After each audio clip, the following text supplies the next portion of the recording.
It's your favorite time of the week again. Time for the only segment in boxing that gives you the facts and makes you laugh. It's Clapback Thursday. I've been quiet for a minute because I've been collecting as much information as possible over the past month just so I can be accurate.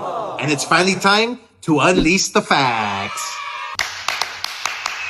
So a bombshell lawsuit was filed at the end of February in California federal court suing top-ranked boxing president Todd DeBuff for breach of contract, promissory fraud, and unjust enrichment.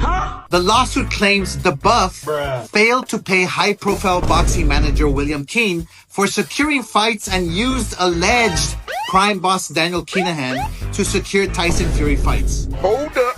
Wait a minute. Oh, and the lawsuit also suggests that all or most of this happened behind Bob Arum's back. Disgusted. Todd kept it a secret from him. And just when Todd thought things couldn't get any worse, oh shit, they did. ESPN confirmed they will not be renewing their deal with Top Rank, which is set to expire this summer. So, in other words, Top Rank has no network to broadcast their fights on. I love Bob Arum. We have a lot of history together. What he accomplished as a promoter is legendary, and I'm so sad to see how it ended up. But this is what happens when you place your company in the hands of a scumbag. Bruh, chill. Bye-bye, Top Rank.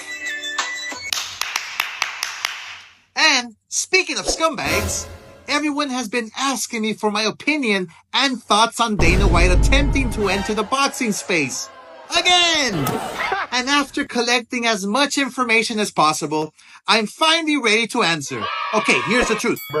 You can't run a boxing organization when you don't have any fighters. And right now, TKO and Dana have 0 fighters. What? This means they're likely in it for the long haul and are trying to build something years from now when fighters' contracts come up with current promoters and they will try to start attempting to sign them. Come on now, dawg. What else do we know? TKO's supposed fighter pay / salaries were leaked a few weeks ago. And if these are real, holy shit! Come on, man. Dana's gonna have several problems. Number 1, no fighter is going to fight for these pennies. The majority of their prospects will fight 1 or 2 times a year and be forced to survive on minimum pay. You're wrong. And keep in mind, they will be fighting tough fights. Dana said, the best must fight the best. So their careers will be short. Number 2, no pay-per-view fighter will fight for $750,000. You're telling me the Canelos and the Ryans of this world are going to agree to this kind of pay cut? We might not like it. No! And most importantly, number 3, if these numbers are real, the UFC fighters will be so pissed the TKO boxers will be getting paid so much more than they are.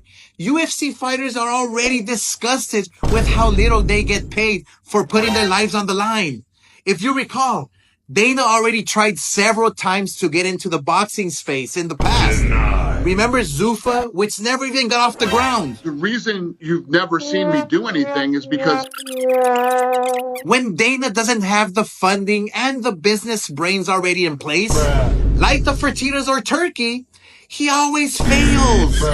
How about the Ultimate Surfer? No! Or the Power Slap? they didn't do well with stuff. As for Dana's character, it speaks for itself. I don't even have to say anything about a guy who publicly slapped his own wife and whose own mother wrote a book about what a terrible person her son is. And it's available on Amazon if you want to read it yourself.